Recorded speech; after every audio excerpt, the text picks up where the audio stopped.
আসসালামু আলাইকুম। ওয়ালাইকুম আসসালাম। তপু ভাই কেমন আছেন? আলহামদুলিল্লাহ ভালো ভাই। ভাই ভালো আছেন? আপনি কি করছেন? জি আমি ভালো। আপনি কি করছেন? আমি এই যে গোলাপ গাছে কলম করতেছি ভাই। ভাই কলম করার জন্য চারা তো নির্বাচন করতে হবে। জি। তা আটির চারাটা কেমন নিতে হবে? আটিস চারাটা সবথেকে এরকম হলে ভালো হয় ভাই। এই যে এরকম মানে মোটা তাজা হবে জি, আর তাতে এরকম ছাল থাকতে হবে। ছাল থাকতে হ্যাঁ, হবে। চিকুন গাছ হলে তো আর জি। তারপরে আর কি হবে না, এরকম ছোট গাছ আর কি হবে না। এই যে এই ছোট গাছগুলো বাঁধা যাবে না, এরকম ছোট বড় গাছ। বড় গাছগুলো জি বাঁধা জি যাবে আর কি। জি, আমাকে একটু দেখান তো। এই যে ভাই, এই আছেন মাতৃ গাছের ছায়ন আর কি। জি জি এই চোখ কলম বলে এরে, এই যে চোখটা তুলতেছি আমি।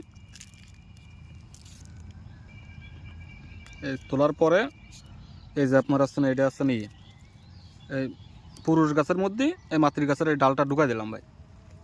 দেওয়ার পরে এই টেপটা ফেঁসে দিলাম। এই যে দেওয়ার পরে 7 দিন পরে দুটো পাতা রেখে এই জায়গাতে কাটিয়ে দিতে হবে।